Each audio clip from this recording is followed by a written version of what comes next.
Y precisamente vamos a ver las reacciones y las declaraciones de Marco Rubio, el secretario de Estado de los Estados Unidos.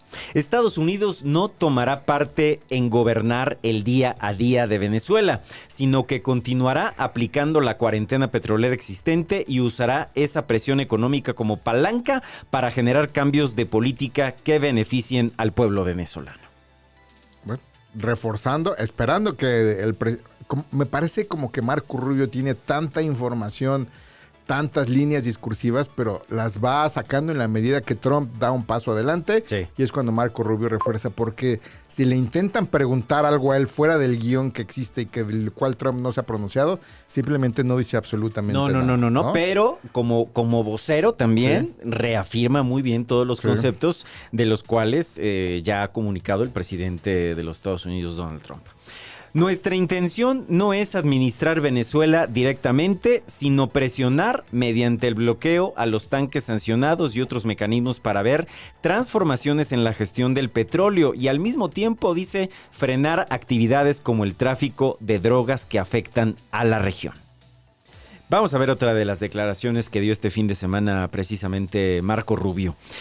Lo que estamos gestionando con esta estrategia es la dirección futura de Venezuela y esperamos que el nuevo gobierno interino asuma cambios estructurales que conduzcan a un resultado más favorable para la gente mientras protegemos los intereses nacionales de los Estados Unidos, Gustavo. Y justamente era el momento en el que muchas personas se decían ¿quién gobierna Venezuela? ¿Habrán dejado militares estadounidenses al mando? Pero parece ser que fue una retirada de las fuerzas, o sea, fue así como ingresaron con 150 aeronaves, se retiran, dejan a la vicepresidenta, pero seguramente lleva una operación política. Marco, claro. Previa que ya sabían exactamente cómo iba a quedar en manos de quién. Sí, totalmente. ¿No? Mira, Marco Rubio dio una serie de entrevistas, sobre todo en particular una que me llamó mucho la atención en NBC.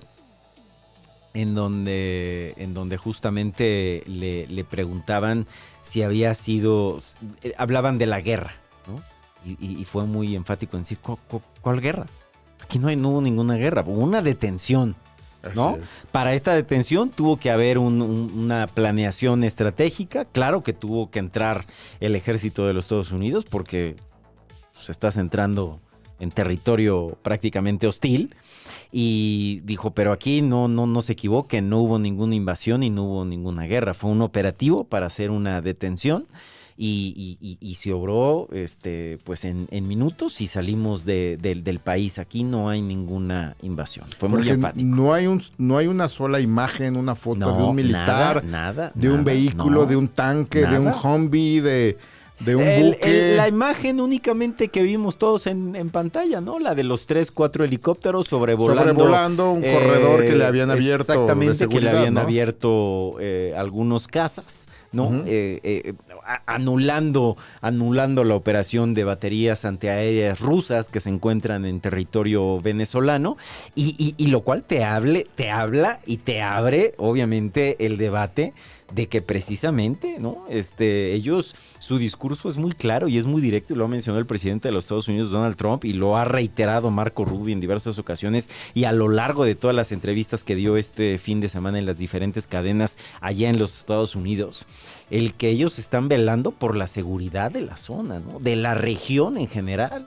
Y teniendo ya a Hezbollah, teniendo a los rusos, teniendo a los chinos ya prácticamente viviendo y sintiéndose cómodos en territorio del continente americano, en este caso en Venezuela, pues bueno, obviamente es un peligro para la región, entendiendo que los Estados Unidos es parte de ella. Sí, fue un golpe de geopolítica perfectamente articulado y no habrá una sola fotografía de un marino, de un soldado de Estados Unidos afuera del Palacio de Miraflores resguardando las instalaciones. No la va a ver, porque prácticamente, seguramente el único personal que se encuentra pues es personal de inteligencia, personal del servicio clandestino, que está justamente afinando los detalles de los mensajes que desea transmitir y los cambios que pretende el gobierno de Estados Unidos que se realicen de manera inmediata. Sí. Y de ahí el contraste, la de las declaraciones de la vicepresidenta, ahora presidenta en funciones, Delcy Rodríguez, que su primera declaración es decir, devuélvanos a Maduro.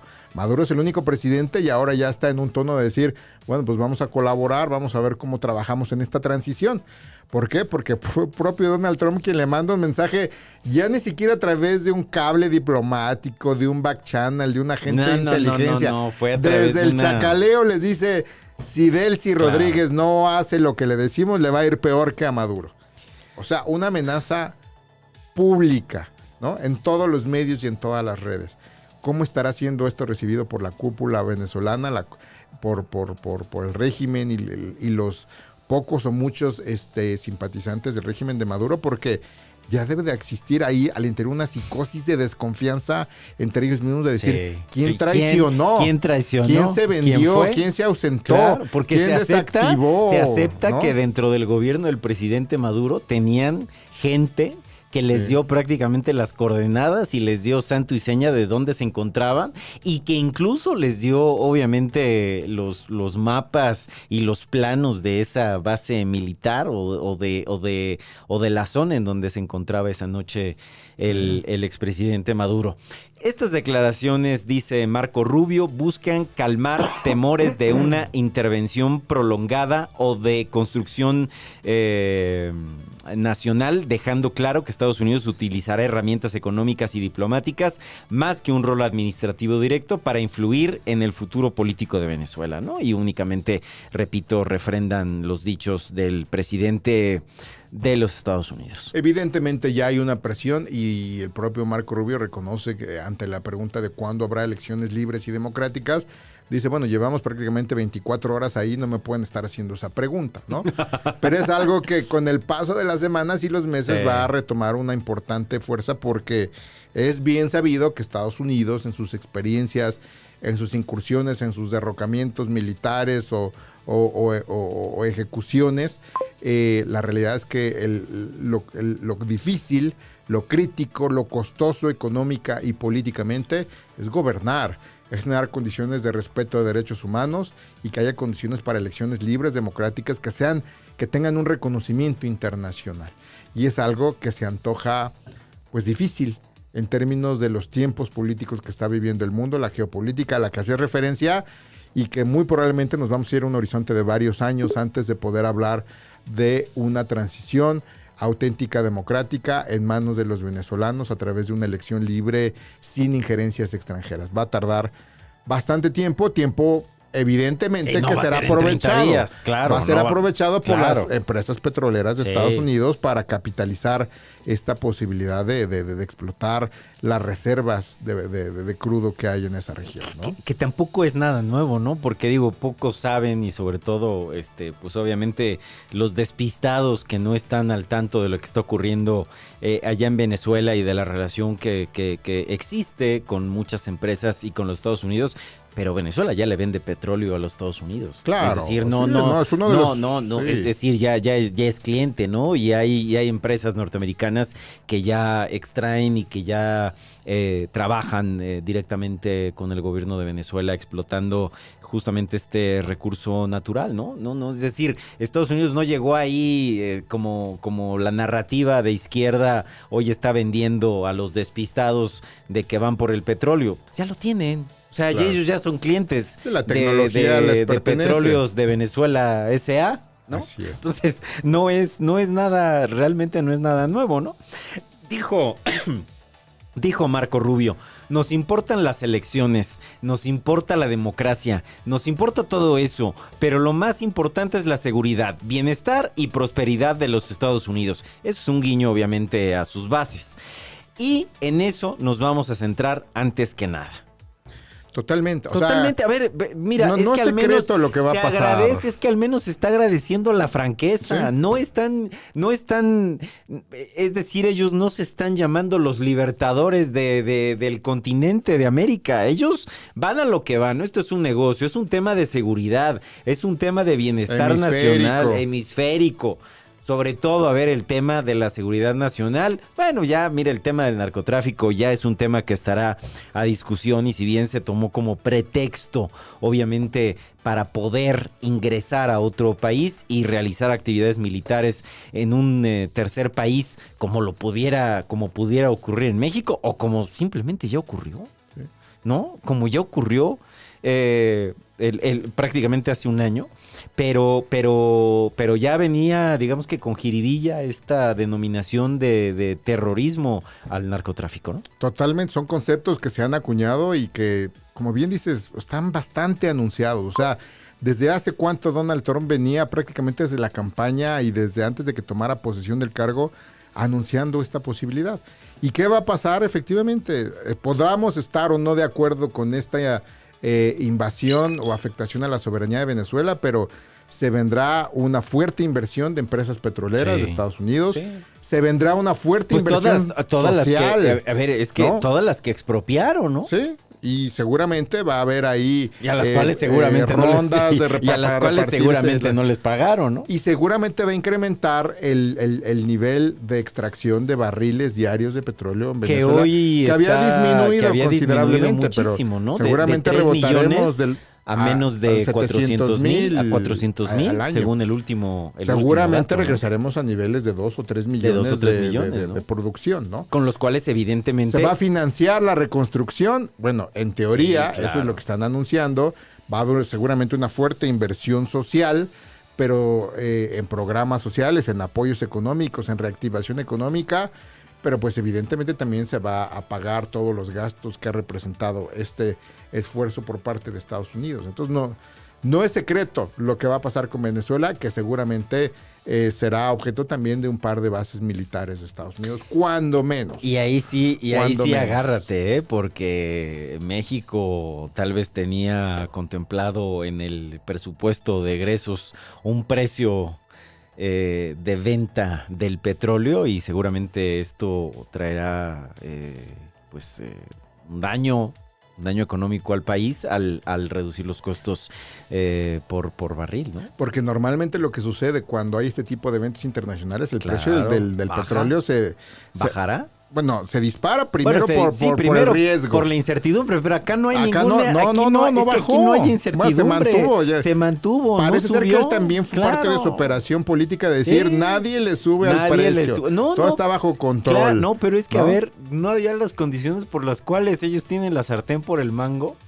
Si hubiera habido una inestabilidad regional, movilización de tropas, que estuvieran en este momento buques rusos y submarinos chinos en la zona, tal vez el precio del petróleo se hubiera disparado a más de $100-150. Pero sigue estando prácticamente en los niveles y como bien dices, pues es sabido que él quiere bajar el precio del petróleo, justamente para potenciar el desarrollo económico industrial de Estados Unidos.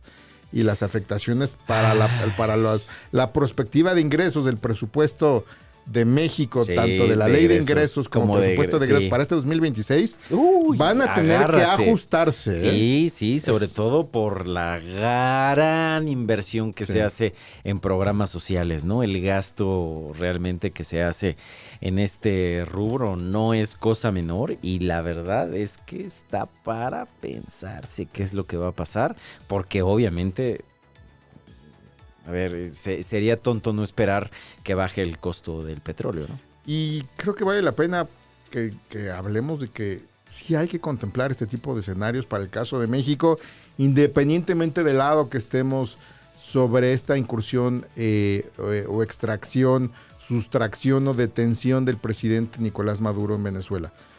Lo que debemos ya estar hablando en México es, si ese escenario se presentara en México, ¿qué pasaría? ¿De qué lado está la opinión pública actualmente en México? Pero sobre todo, ¿qué escenarios o qué concesiones debe de estar seguramente Donald Trump por pedirle a la presidenta Claudia Sheinbaum en los próximos días y semanas?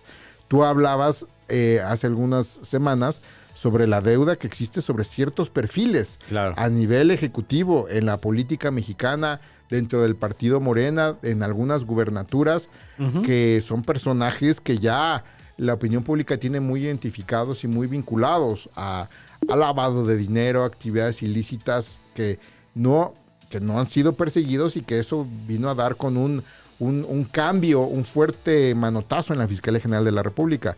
Pero con base en esto, Donald Trump, la cantidad de peticiones que le va a hacer a la presidenta se va a incrementar considerablemente, ¿no? Y la posibilidad de negociación de México ante este escenario va a decir, me voy a exponer a una situación similar, a una condición en donde se atreva Donald Trump no a venir a detener a la doctora Claudia Sheinbaum en Palacio Nacional, eso jamás va a pero pasar, sí a lo mejor un bombardeo con evidentemente. drones en Sinaloa. No, o en la Sierra de Michoacán. A ver, es que dalo ¿no? por hecho. O un operativo de la Fuerza Delta pero es que dalo por hecho, Gustavo. en algún estado donde haya una situación seria de seguridad.